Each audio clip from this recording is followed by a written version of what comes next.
Բարի երեկո սիրելի հեռուստադիտողներ, 5-րդ ալիքի եթերում հարցազրույցն է։ Այսօր զրուցելու եմ Մայր Հայաստան կուսակցության ղեկավար Անդրանիկ Թևանյանի հետ։ Պարոն Թևանյան, շնորհակալ եմ մեզ հրավիրելու համար։ Ես եմ շնորհակալ հրավերի համար։ Ժողովրդավարության բաստիոն Հայաստանում քաղաքական ճնշումների փառատոն է կարելի ասել, ամեն օր լսում ենք այս կամ այն ընդդիմադիր գործիչների կամ պարզապես ընդդիմադիր հայացքներ ունեցող մարդկանց, լրագրողների,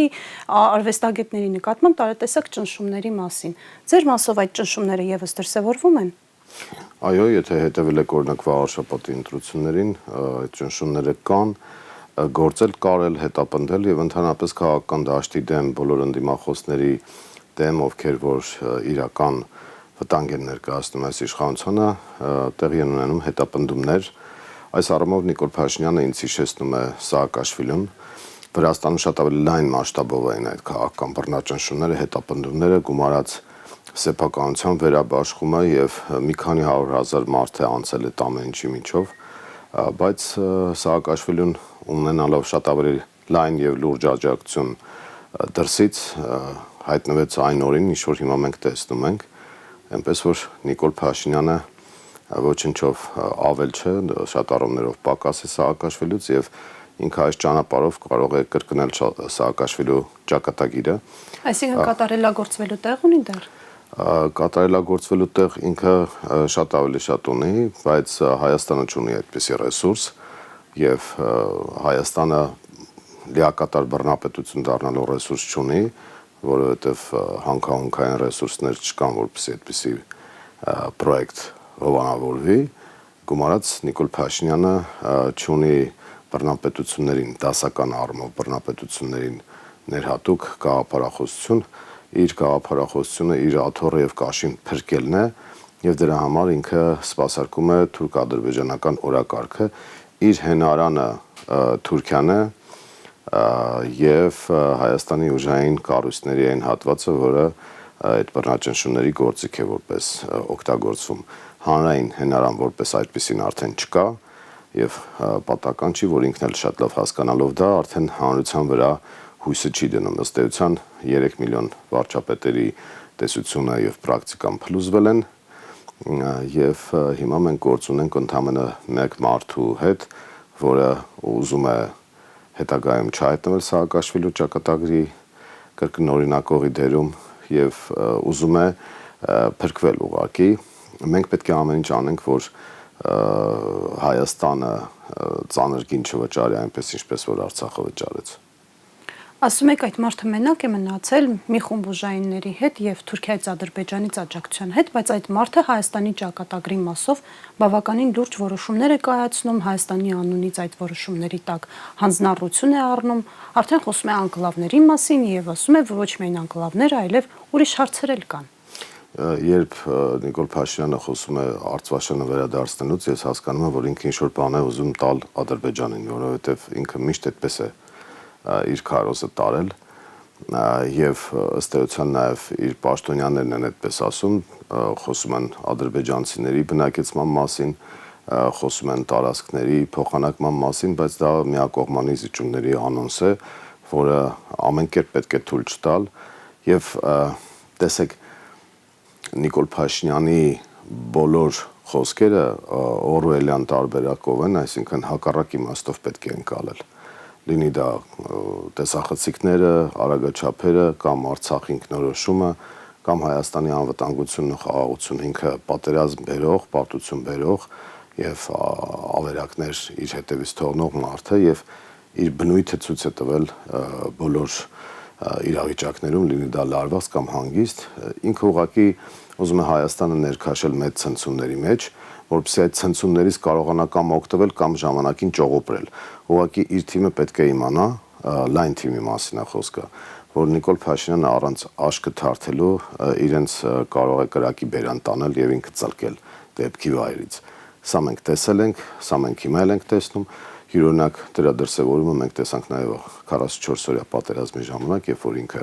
որոշեց, որ հանուն սեփական իմիջի եւ հանուն ինչ-ինչ հաշվարկների ինքը պետք է զոհեր տա, շատ լավ գիտակցելով, որ կարելի է դրանից խուսափել։ Սա մեծագույն հանցագործություն էր, որը տեղի ունեցավ հայ ժողովրդի, Հայաստանի, Արցախի դեմ։ Նշում եք, որ իր թիմակիցները լայն թիմը այդ իմաստով պետք է հաշվի առնեն հետագայում նաև զոհաբերվելու հավանականությունը։ Արդեն մամուլում հրապարակումներ կան այն մասին, որ խորհրդարանական ընտրություններին ընդառաջ որոշակի անհամաձայնություններ կան թիմում։ Ինչ է կարծում, մեր ընդդիմությունը կարողանում է օգտվել այդ հանգամանքից, կարողանում է խորացնել այդ անհամաձայնությունները, թե Նիկոլ Փաշինյանը կոպիտ ասած լավ է իր թիմակիցների վախը բռնել։ Նիկոլ Փաշինյանը հաստատ կոմպրոմատային քաղաքականություն վարում է իր թիմակիցների նկատմամբ եւ բացի այդ թիմակիցներից շատերը այլընտրանք չունեն։ Ես մի բանաձև եմ ներկայացնում, որ Նիկոլ Փաշինյանի թիմակիցներից շատերը իր կողքին ոչինչ են Նիկոլի համար, իսկ առանց Նիկոլի ոչնչություն։ Այսինքն բան չեն ներկայացնում իրանցից։ Սա մեկ, երկրորդը հայտնի էլի ձևակերպում կա, որ ոչինչ չի միավորում մարդկանց այնպես, ինչպես համատեղ գործած հանցանքը։ Տվյալ դեպքում ես կավելացնեի նաև համատեղ վախը։ Բայց մենք ընդդիմադիր դաշտի ներկայացուցիչներս պետք է հնարավորություն տանք լայն շերտերին, նույն ՔՊ-ի միջավայրի, որպեսզի իրենք հասկանան, որ հումանիտար միջանցքի հնարավորություն ունենալու են, այսինքն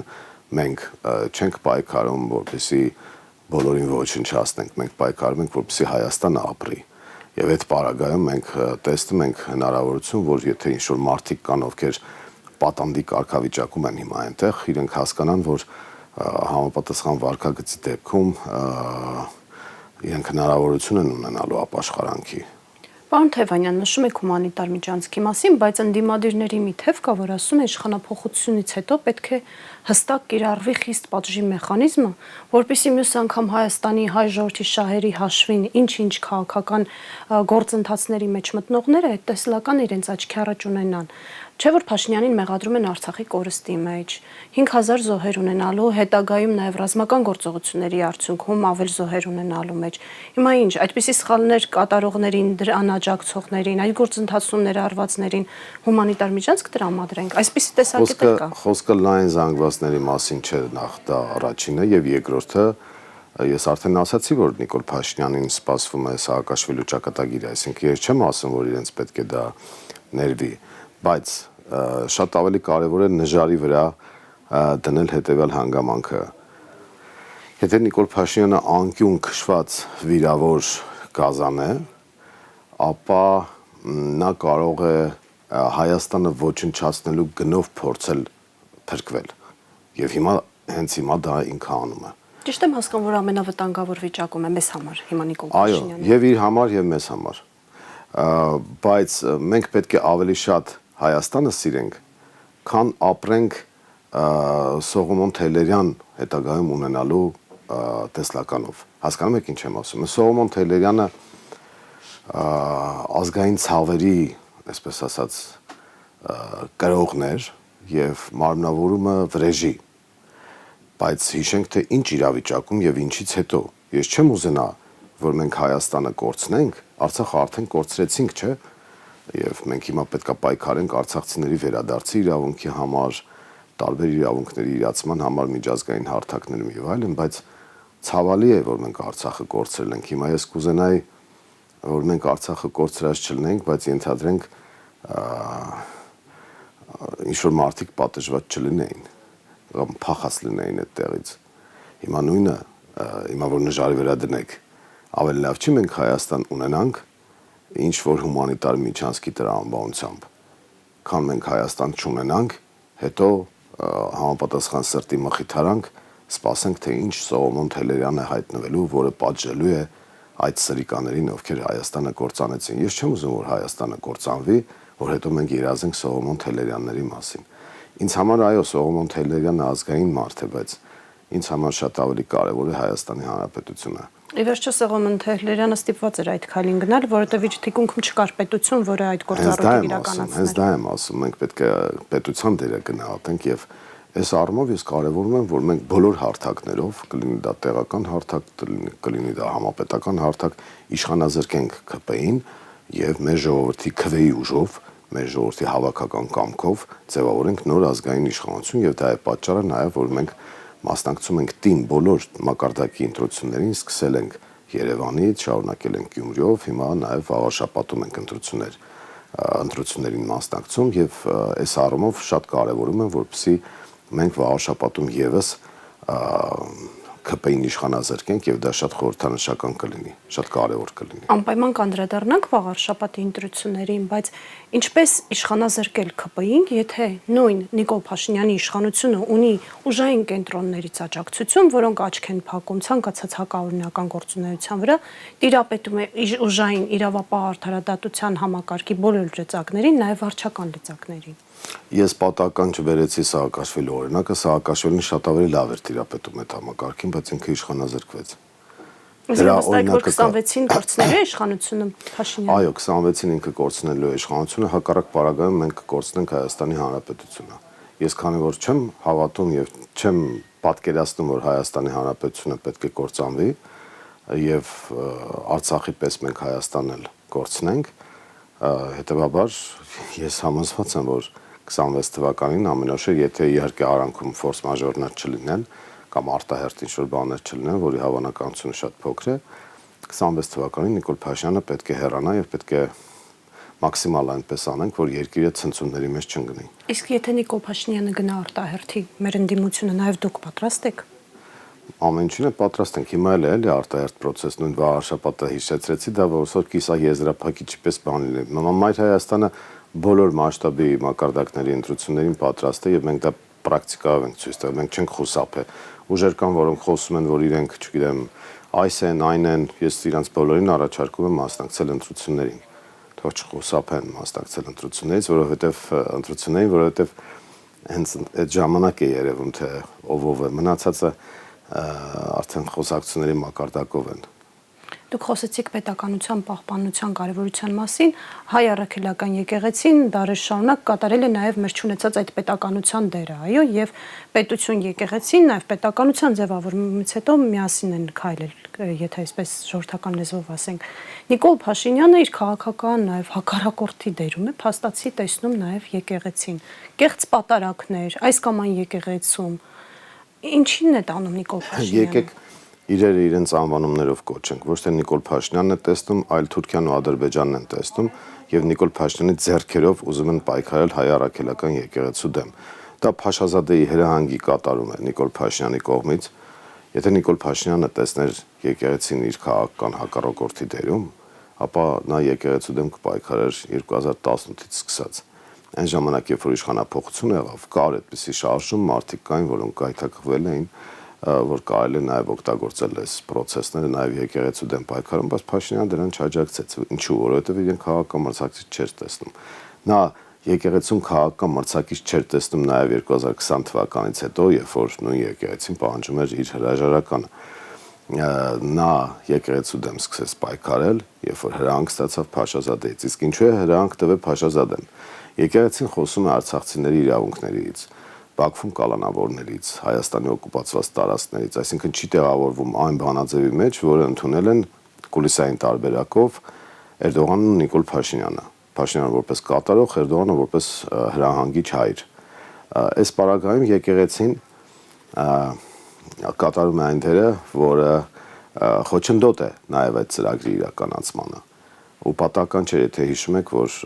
Ժնևում համապատասխան հայտարարություններ հնչեցին կաթողիկոսի կողմից եւ դրանից հետո եղավ հարձակումը։ Ես հասկանում եմ, որ հայ առաքելական եկեղեցին կարող է ունենալ բարեփոխման անհրաժեշտություն, զարգացման, ինչպես բոլոր կառույցները, բայց Նիկոլ Փաշինյանը բարեփոխման նպատակով չի հարձակվել։ Նիկոլ Փաշինյանը նույնիսկ առանձին հոգեվորականների դեմ չի հարձակվել։ Ինքը ձևակերպումն է տալիս այդպես, որ ես առանձին հոգեվորականների դեմ եմ, բայց այդպես ինքը նաև կազմակերպեց հայկական բանակը, այդպես ինքը կազմակերպեց նաև Արցախի հանրապետությունը, որովհետև ինքը ձևակերպում էր, որ ես ոչ թե բանակի դեմ եմ, այլ առանձին զինվորականների, բայց բանակը հենց այդպես է վարկաբեկվում, երբ որ դու ղեկավար հրամանատարական կազմի դեմ արշավ ես տանում, ի վերջո արժեզրկվում է գաղափարը, չէ՞ որ Սուրբը Տերն է զորավորացնում։ Այսինքն եթե դու տիրոջը խփում ես, դու նաև խփում ես Սրբին։ Նաև հերոսներին արժե զրկելով Սուրբը Տերն է զորավորացնում, այսինքն մենք պետք է Տեր կանգնենք այն Սրբին, որը նաև անձնավորված է։ Այսինքն տեսեք Փաշազադեն հայտարարում է, ասում եմ, քանի որ մենք ունենք Հայաստանը կազմալուծելու ծրագիր, նո Ալիևի հրահանգով նաև, այսպես ադրբեջանական թուրքական ծրագիր է։ ասում եմ, քանի որ մենք Հայաստանի Հանրապետությունը պետք է լուծարենք, հնարավոր դիմադրության օջախներից մեկը կարող է լինել հայ առաքելական եկեղեցին։ Այն գլխից ասում է, այս գլխից պետք է վերացնենք այն օջախը, որը կարող է հայկական դիմադրության օջախ դառնալ։ Ու քանի որ եկեղեցին համահայկական կառույց է, Թուրքիան ծրագրել է եկեղեցին դարձնել լոկալ կառույց եւ այսպես ասած յուրօրինակ ոչնչացում իրականացնել։ Կտրել կապը նաև Սփյուռքի հետ։ Սփյուռքի հետ կապը կտրել, համահայկականության էլեմենտը հանել, որով նաև ոչնչացնել հայկական ինքնությունը։ Դրանից հետո ես համոզված եմ, այդ Արարատի հետ կապված այդ բոլորը թուրքական նախագծեր են, չէ՞ որ Արարատը հանենք, դրոշմակնիշի ընդհանրապես Արարատ բառը հանենք, մեր Արագածն իբր թե տեղական հայրենասիրություն են անում, Արարատ Միրզոյանն ինչ է անելու, պարոն Թևանյան։ Թուրքերը արդեն ասել են դա Արաբաթ է այլևս։ Իրենք արդեն ասել են, բայց տեսեք, եթե Արարատը խանգարիչ հանգամանք է, որ Թուրքիան ված չզգա, ուրեմն վաղ խանգարիչ հանգամանք է դառնալու Երևանի նոր Մարաշ վարչական շրջանը, որտեղ Մարաշ ձևակերպում կա, Արաբկիրը, Զեյթունը, հետո Գյումրիի մուշ թաղամասը, Արարատի մարզը, ինչ են անելու, ասելու են թուրքերը գրգռվում են, հետո պետք է անընդհատ ասեն, որ եթե չանվանան փոխենք, Թուրքիան պատերազմ կսկսի։ Այդպես գնալով իրենք փաստացի իրականացնում են նույն սրբազանների կալանավորում, քաղաքբանտարկյալների արկայություն, այս բոլորը դիմադրության օջախների ջարդելու նպատակ են հետապնդում, բայց հայ ժողովրդի հավաքական կամքը ես համոզված եմ, որ կդրսևորվի իր ճիշտ ժամանակին, ուղղակի դա կազմակերպել է պետք, օրինակ հիմա նույն վաղաշաբաթի ընտրություններում մենք կազմակերպում ենք ժողովրդի դիմադիր տրամադրությունը, որպեսզի կարողանանք իշխանափոխություն իրականացնել վաղաշաբաթում եւ այդ իշխանափոխության ջահը վառվող նաև տարածել ամբողջ Հայաստանով եւ դրա հնարավորությունները կան։ Մեր հետազոտությունները ցույց են տալիս, որ վաղաշաբաթցիները կտրուկ մերժում են Նիկոլ Փաշինյանին։ Պատահական չի, որ ԿՊ-ի տեխնացուն ինքը փորձում է չասոցացվել Նիկոլ Փաշինյանի հետ։ Նիկոլ Փաշինյանը գլուխը բնից չհանեց ու չմտավ ընտրարշավի մեջ, ի տարբերություն մեզ, օրինակ, երբ որ ես մեր ամբողջ թիմը Մայր Հայաստանը ամբողջությամբ մասնակցում է process-ներին եւ անձնավորված ենք մենք մասնակցում եւ մենք ցույց ենք տալիս, որ սա քաղաքական գործընթաց է եւ մենք ամաչելու բան չունենք։ Իրենք ունեն ամաչելու բան, թաքցնում են, բայց դա ուրացողների դաշինք է։ Մեկը հոր անցած ճանապարհը ուրացավ, մյուսը եղբոր անցած ճանապարհը ուրացավ ու այդ երկու կուսակցություններով իրար հետ փորձում են իշխանության գալ եւ անել այն, ինչ որ արելցին երևանցիների գլխին ընտրություններից հետո, երբ որ փոքրամասնության իշխանություն ձևավորեցին քաղաքացիական պայմանագիրն ու հանրապետությունը ու սկսեցին երևանցիների կեղեքումը բառից բուն իմաստով տրանսպորտի թանկացումներից սկսած տեղական турքեր վճարների ավելացումներից սկսած վերջացած անորակ խայտարակ կառավարումը, որոնք համեմված են հսկայական կոռուպցիոն ռիսկերով։ Այս սա են ուզում բերել վաղաշաբաթցիների գլխին, էջմիածինցիների գլխին եւ այնտեղ եթե իրենք հանկարծ ինչ որ մի շատ մեծ կեղծիքներով վերարտադրվեն, ապա վաղաշաբաթցիները պետք է իմանան, որ դա վերածվելու է կյանքի թանկացման թալանի եւ իրենց քաղաքում շատ վատ կառավարումը շարունակվելու է։ Նոյեմբերի 16-ին, այսինքն այս կիրակի վաղաշաբաթ համայնքում համայնքապետի ընտրություններ են, փակ հարցում է ԿՊ-ն անցկացրել, այդ մասին գրում են Մամուլը, որ առաջին տեղում Արգիշտի Մեխակյանն է ԿՊ-ի տեխնացուն, չնայած 50%-ի չի ձգտում, երկրորդ տեղում Հաղթանակ դաշինքի Սևակ Խաչատրյանը եւ երրորդ տեղում ձեր կուսակցության տեխնացուն Գրիշա Հարությունյանը։ Ընդհանուր առմամբ մարդկանց հետ հանդիպումներում ինչպիսի արձագանքներ եք ստանում, օրինակ հակառակորդը, թեւի ԿՊ-ի եւ Հանրապետություն կուսակցության մասնակիցների հետ շփումների մասով մարդիկ կիսվում են ձեզ հետ տպավորություններով։ Մենք ուղիղ քարոզարշավ ենք իրականացնում, այսինքն շփումներ քաղաքացիների հետ ամենօրյա ռեժիմով, մեր ամբողջ թիվը ներգրաված այդ գործընթացի մեջ, ինչ վերաբերում է հարցումներին, ապա լավագույն հարցումները կլինեն ընտրությունները եւ մենք կարծում ենք, որ քաղաքացիական պայմանագիրը կիշխանազրկվի, մենք էլ մեր հարցումներն ունենք, տոկոսային հարաբերակցության մասին հիմա չեմ խոսի, որովհետեւ մոտավոր պատկերը կարող եք ներկայացնել։ ԿՊ-ն պարտվում է իր արբանյակների հետ միասին ԿՊ-ն պարտվում է։ Իրենք վարչական ռեսուրսի կիրառման վրա են հույսը դրել, հույսը դրել են ընտրախախտումների վրա։ Մայր Հայաստանը դիմել էր ընտրական հանձնաժողով նույնիսկ քաղաքացիական պայմանագրին ուրեմն ընտրաշավից դուրս թողնելու պահանջով, որովհետև օրենքով այդ հնարավորությունը կար, իրենք օրենք են խախտել եւ պետք է պատժվեին դրա համար, բայց իհարկե պատրանքներ չունեինք, ռոմանտիկ չէինք այդքան, որ մտածենք, որ Նիկոլ Փաշինյանի ընտրական հանձնաժողովը այդպիսի որոշում է կայացնելու, բայց ամեն դեպքում դիմել ենք, արձանագրել ենք փաստերը, արձանագրել ենք խախտումները, դա հետագայում պետք է գալու։ Հաստատ պետք է գալու, որովհետև նույն է ձեր ասած մարդիկ պատասխան պետք է տան եւ այլն, դա պատասխան տալու թղթի վրա չի մնալու, այսինքն։ Թղթի վրա չի մնալու, ինչպես Բուլգակովն էր ասում, ձեռագրերը չեն այրվում։ Հիմա մեր դեպքում փաստերը չեն վերանում, այդ փաստերի համար պետք է պատասխան տան եւ պատասխան տան իրավական դաշտում նախ եւ առաջ։ Բայց այս պայն մենք քաղաքական պատասխանատվության պահ ֆիքսում ենք եւ բացի այդ իրենց ճղճիմ քայլերը կան մեր հանդեպ կոնկրետ քաղաքացիական պայմանագիրը թիրախավորել է Մայր Հայաստանին այն առումով, որ մեր առաջին երկու համարների վրա քրեական գործեր են կարել։ Այդ մասին մի փոքր ավելի։ Մեկ երկրորդը հարձակվում են մեր աջակիցների վրա, տվյալ դեպքում բլոգերի վրա էին հարձակվել եւ գետնին տապալելով տարել էին անհայտ ուղությամբ քաղաքացիական հագուստով։ Այսինքն փորձում են ահաբեկել ընտրություններից։ Փորձում են ահաբեկել, փորձում են վախի մթնոլորտ ձևավորել, բայց իրենք չգիտեն, որ դա մեզ ոչ մի բանից չի շեղելու։ Այսինքն ունեք համապատասխան պլան, եթե Աստված մի արած, որոշեն, օրինակ ձեր կուսակցության ղեկավար կազմին ինչ որ կերպ, չգիտեմ, բերման ենթարկել, կալանավորել, այս սցենարները նախատեսում եք։ Եթե դուք նկատել եք, այո, եթե դուք նկատել եք, մենք ամբողջ թիմով ներգրավված ենք եւ փոխադարձ փոխարինելություն ունենք, սկսած առաջին համարից վերջացրած վերջին համարը, կոմանած մեր ամբողջ թիմը սատար է կանգնում եւ մենք ներգրավվածություն ենք ունենալու։ Իհարկե իրենք փորձելու են ազդել եւ քաղաքական հետապնդումներ իրականացնել, բայց դա չի ազդելու process-ի վրա, որովհետեւ վաղաշաբաթցիների մեզ հաջողվեց անել կոնկրետ մեզ հաջողվեց մթնոլորտը փոխել։ Մենք անցանք 18 գյուղերով, մենք անցանք Էջմիածնի բոլոր թաղերով, մենք վաղաշաբաթցիներին ներկայացրեցինք մեր ծրագրերը, այսինքն դրանք ոչ միայն քաղաքական են, այսինքն իշխանազրկում եւ այլն, այլ նաեւ ծրագրային են, համայնքային կյանքին են վերաբերում։ Մենք Էջմիածինը տեսնում ենք տուրիստական կենտրոնի կարգավիճակում եւ դրա բոլոր պոտենցիալ հնարավորությունները կան, որը չի օգտագործվում։ Էջմիածինը Երևանից ընդամենը մի քանի կիլոմետր հեռավորության վրա կամ 20-30 րոպեի հեռավորության վրա նայած խցանման եւ շատ էական տարբերություն կա քաղաքային կյանքի, քաղաքային մշակույթը այնտեղ բոլոր պոտենցիալը ունի, որ պետք է զարգանա, բայց քաղաքային մշակույթը մահանում է երեկոյան ժամերին,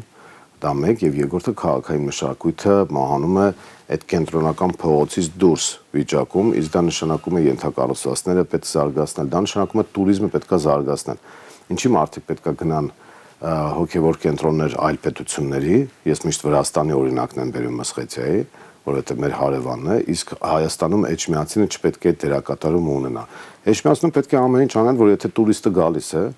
գա ոչ թե բնակվի Երևանում, հյուրանոցներում եւ հյուրատներում եւ այլ տեղերում, այլ Էջմիածնում, որտեղ ավելի հաստատ էժան կլինի, նախ սպասարկումն էլ էժան կլինի համեմատաբար, եւ երկրորդը տուրիստը,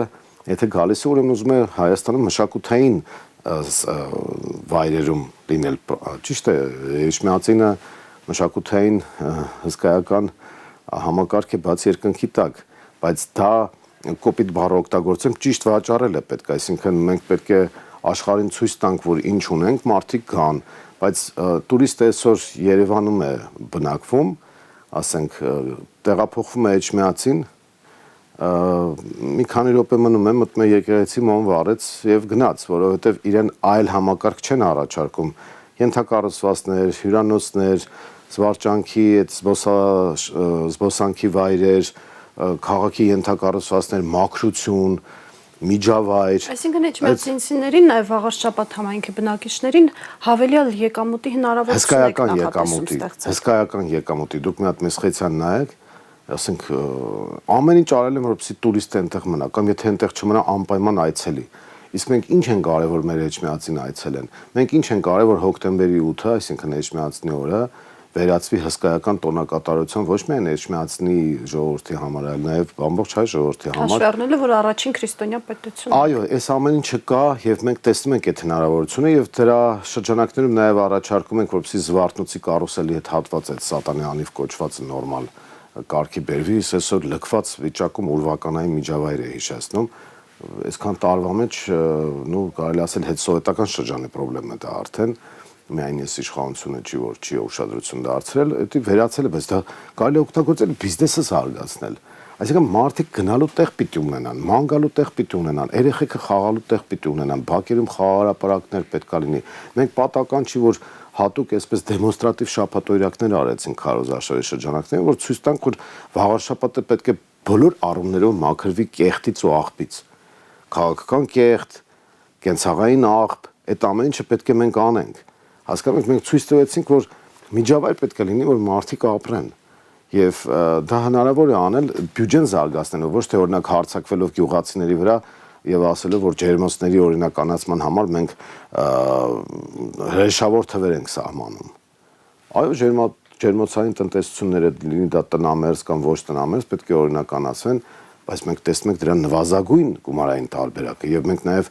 ժամկետների հետ կապված խնդիրներ ենք տեսնում, երբ որ մարդիկ պետք է դիմեն, շինարարություն իրականացնեն եւ այլն, նաև օրենսդրական խնդիր է դա։ Ծրագրային առումով մենք մանկապարտեզները առաջարկում ենք անվճար, սրանց օրոք վճարով է եղել մանկապարտեզը, մենք այդ հնարավորությունը տեսնում ենք, բայց ամենակարևորը բիզնեսը պետք է զարգանա, որ այդտեղից հավելյալ գումարներ գան բյուջե, ոչ թե ասեն, թե դոտացիա ենք սպասում կենտրոնական բյուջեից, եւ սուբվենցիոն ծրագրեր, որը կառավարությունը կամ կանի կամ չի անի։ Այսինքն նախատեսում եք բիզնես համագործակցություն բնակիչների, համայնքի բնակիչների, ճիշտ եմ ասում։ Այո, տրանսպորտի խնդիր էլ կա Էջմիածնում օրինակ։ Ներքաղաքային տրանսպորտի խնդիր է։ Գյուղեր կան, պատկերացրեք, որտեղ օրինակ Կիրակի օրերը մեծ քաղաքացիները ասում են, որ Կիրակի օրերը չի աշխատում տրանսպորտը, Էջմիածին չեն գնում։ Բայց դա խայտարակություն է։ Այսինքն 21-րդ դարում, ասենք, հետո այդ ամեն ինչ, այդ միֆերը, որ իրենք ասում են ասֆալտապատում ենք, այդ ասֆալտապատումը այն փոքր հատվածումը, որը երևացող բան է, մտնում ես, ասենք, նույն իրանց թեկնածուի գյուղ, խայտարակ վիճակը փողոցները գյուղերի, այսքան տարվա մեջ, ինչեր արել են, ասենք, եթե արել են դպրոց մանկապարտեզ, սուբվենցիոն ծրագրով են արել, սուբվենցիոն ծրագիրն է կենտրոնական բյուջեից եկող գումարը, կենտրոնական բյուջեն է տարեկան $1 միլիարդ ավելացնում է Հայաստանի պետական պարտքը։ Այսինքն պարտքը վերցնում են, ընտրակաշառք են բաժանում օրինական ձևով, թե իբր բան են անում, անորակ, կոռուպցիոն ռիսկերով, խայտարակ որակով, եւ դա վաճառում են բնակիչների վրա, բայց բնակիչները դժգոհ են եւ այս ամեն ինչը արտահայտվելու է։ Մենք այդ մասով եւ ծրագրային դրույթներ ենք ներկայացրել եւ քաղաքական մեր մոտեցումներն ունենք եւ մի օրինակ էլ բերեմ, թե ինչ խնդիր կա Էջմիածնում։ Կարող է մարդիկ հիմա մտածեն դա ինչ մի խնդիր է, բայց դա խնդիր է, թափառող շների խնդիր է։ Շատ լուրջ թափառող շների խնդիր կա, շատ լուրջ։ Երեկոյան ժամեր կան, տեղեր կան, դուք չեք կարող այդտեղ քայլել։ Հսկայական քանակի։ Ծայրահեղ մոտեցում կա, ասում են, դե գյուլն ենք բրցնենք, ես ասում եմ, չէ, բայց ասում եմ, խո վայրենի չեք։ Չկներեք գյուլել բրցնելը վայրենություն է։ Բայց մյուս կողմից էլ ինչ-որ ծայրահեղ մոտեցում կա, որ մարդը հեչ կենթանիների մեջ։ Ես դա էլ ճիշտ չեմ համարում։ Ես կարծում եմ, որ մենք քաղաքակիրթ տարբերակ ունենք այդ հարցը լուծելու եւ աշխարհը այդ փորձը տվել է, մենք այդ փորձը կիրառելու ենք։ Ինչ վերաբերում է քաղաքական խնդրին, մենք ամեն ինչ անելու ենք, որ ընդդիմադիր դաշտը կոնսոլիդացվի, ընդդիմադիր դաշտը կարողանա իշխանազրկել ԿՊ-ին եւ ստանձնել կոլեգիալ կոլեկտիվ կառավարման պատասխանատվություն վաղարշաբաթում։ Պարոն Թևանյան, եւ մեր զրույցի վերջին հարցը հետեւյալն է։ Խոսեցիք, որ կա տրամադրվածություն մարդկանց մոտ, իսկ ընտրություններին մասնակցության տրամադրվածությունը ինչպես է, գիտակցում են արդյոք, որ իրենց մասնակցությունը կարեւոր է, որովհետեւ շատերը դժգոհ լինելով իշխանությունների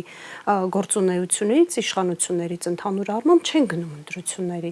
Ես ձեր հարցից օգտվելով դիմեմ վաղարշաբաթցիներին, հարգելի վաղարշաբաթցիներ, անպայման մասնակցեք ընտրություններին եւ ձեր քվեով քաղաքական ապտակ հասցրեք քաղաքացիական պայմանագրին, վռնդեք վաղարշաբաթից այսօրվա իշխող կուսակցությանը եւ նրան կցված թուրքական 5-րդ Շարասյանը եւ ձեր քվեն տվեք ազգային ուժերին, Մայր Հայաստանը այդ ուժերից մեկն է։ Մենք հավակնում ենք ստանձնել իշխանական պատասխանատվություն, որպեսզի իրականացնենք մեր ծրագրերը։ Շատ կարեւոր է, որպեսզի դուք ձեր բարձր ակտիվ մասնակցությամբ կարողանաք հակակշռել իշխանության վարչական ռեսուրսին եւ այլ ընտրակեղծիքային համակարգերին։ Դրա համար բոլորս ընդամենը մի քանի րոպե տրամադրում ենք Կիրակի օրվան եւ գնում ենք ընտրատեղամասեր ու քվեարկում ենք ձևավորելով սեփական, ժողովրդական, ազգային իշխանություն։ Սա իմ գլխավոր ուղերձն է վաղաշաբաթցիներին, որովհետեւ եթե բարձր մասնակցություն եղավ, ապա ԿՊ-ի վարչական ռեսուրսի դեմը կարելի է առնել, ԿՊ-ի ընտրակեղծիքների դեմը կարելի է առնել։ Երևանում ցավոք սրտի դեռ այդ վիճակը չկար, մթնոլորտը մենք, այսպես ասած, պիոների կարգավիճակում էինք եւ մենք էինք հիմնական կռիվ տվողը, Մայր Հայաստանն էր կռիվ տվողը, որ մարդիկ գային ընտրության մասնակցեին, բայց ցավոք այդպես շատ չեղավ, բայց նույնիսկ այդ պարագայում վարչական ռեսուրսը պարտվեց ընդդիմադիր տրամադրությանը եւ ուղղակի այնտեղ քաղաքական կոռուպցիայի հետևանքով ձևավորվեց ԿՊ-ական եւ հետհանրապետությունախառը թալանչիական իշխանությունը։ Գյումրիում այդ հետևությունները արեցին գյումրեցիները եւ բարձր մասնակցություն ցուցաբերեցին եւ մենք կարողացանք իշխանազրկել քաղաքացիական պայմանագրին։ Հիմա եկել է վաղաշաբաթում նոր տեխնոլոգիայի կիրառումը, այսինքն եւ իշխանազրկել ԿՊ-ին եւ ստանձնել իշխանության պատասխանատվություն։ Մայր Հայաստանը հենց դրան է ձգտում, ինչպես ասում են, Աստված երրորդություն է սիրում, սա մեր երրորդ մասնակցությունն է խոշոր քաղաքում եւ մենք մեր մասնակցությամբ զգալիորեն նպաստելու ենք, որ ընտրության մասնակցությունը բարձր լինի, մենք քաղաքական մթնոլորտ ենք ձևավորել վաղաշաբաթում եւ դրանից բոլոր ընդդիմադիր ուժերը կարող են օգտվել։ Շնորհակալ եմ հետաքրքիր զրույցի համար։ Հիշեցնեմ այսօրվա մեր հյուրն էր Մայր Հայաստան կուսակցության նախագահ Անդրանիկ Թևանյանը։ Դուք դիտում եք հարցազրույցը, մեր հաջորդ թողարկումը վաղն է։ Հաջողություն։